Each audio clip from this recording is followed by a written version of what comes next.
तब न बिजली थी, तब न मेडिकल कॉलेज था, और औद्योगिक निवेश की बात ही क्यों करनी है। उस प्रकार का वातावरण ही नहीं था। बड़े अजीब सी स्थिति थी।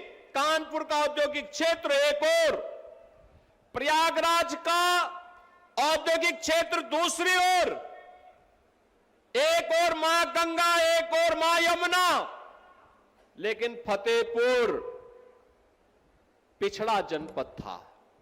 विकास के पायदान पर पीछे, न विकास की सड़कें थी, न स्वास्थ्य की सुविधाएं थी, न औद्योगिक निवेश था, और नौजवानों के सामने पहचान का संकट।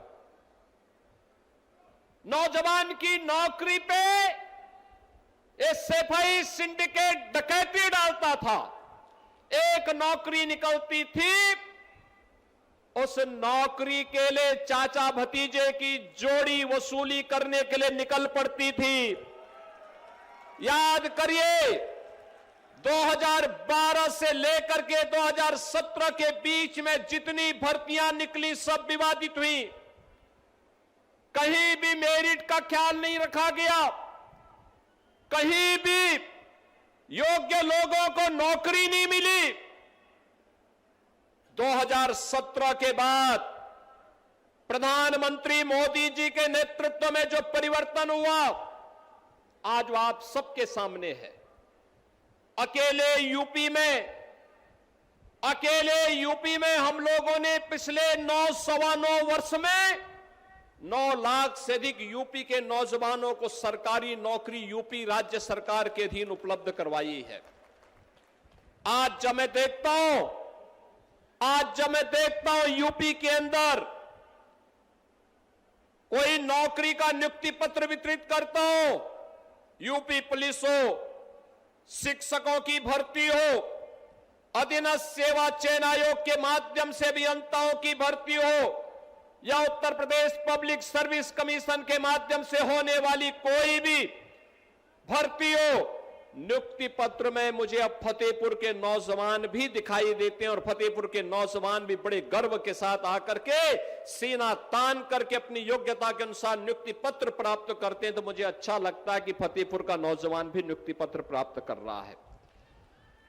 आज बहनों और भाइयों, अगर विकास की योजना की बात होती तो सड़क हो, पुल हो, फ्लाईओवर हो, ब्रिजेज हो, बिजली हो, निवेश हो, हॉस्पिटल हो, मुख्यमंत्री कंपोजिट विद्यालय हो, या मेडिकल कॉलेज के निर्माण का कार्य, अब वह आपके जनपद में होता है। और फतेहपुर में पहले क्रांतिकारी होते थे, फतेहपुर में पहले स्वाधीनता संग्राम होते थे। याद करिए, यही के निर्भीक पत्रकार गणेश शंकर विद्यार्थी के नाम पर कानपुर का मेडिकल कॉलेज बन गया, लेकिन फतेहपुर वंचित था। और फतेहपुर में हम लोगों को यह सौभाग्य जाता है कि हम लोगों ने अमर शहीद जोधा सिंह अटैया ठाकुर दरियाव सिंह के नाम पर आपके फतेहपुर में मेडिकल कॉलेज दिया है। और मेडिकल कॉलेज आज यहां की स्वास्थ्य की सुविधा का एक महत्वपूर्ण केंद्र बिंदु बना हुआ है। अब बेहतरीन कनेक्टिविटी है, और अब तो औद्योगिक क्षेत्र भी आपके फतेहपुर के अंदर तैयार हो रहा है। मैं यहां देख रहा था अभी प्रदर्शनी को, कितनी अच्छी प्रदर्शनी थी, कितना पोटेंशियल है। ये पोटेंशियल पहले भी था, ये क्षमता पहले भी थी। यहां पे पीओज काम कर रहे हैं। 1 डिस्ट्रिक्ट 1 प्रोडक्ट में यहां का कुजीन एक नई पहचान बना रहा है। यहां का नौजवान जहां कहीं भी जाता है अपनी पहचान बनाता है। और जब मैं यहां के अन्नदाता किसानों की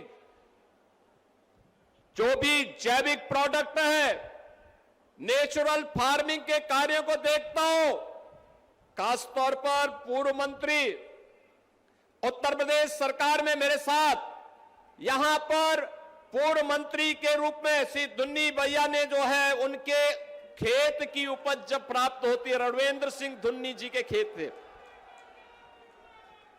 तो मुझे उसकी जानकारी प्राप्त होती रहती है। बहनों और भाइयों, क्या यह 2017 के पहले संभव था?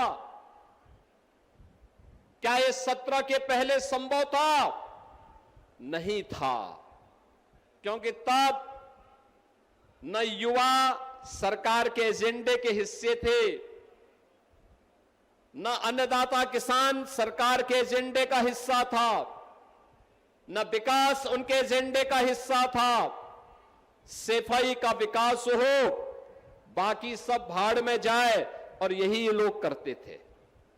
लेकिन अब मोदी जी के मंत्र के अनुरूप सबका साथ, सबके विकास के भाव के साथ डबल इंजन की सरकार अब विकास के कार्यों को मजबूती के साथ आगे बढ़ाने का काम कर रही है।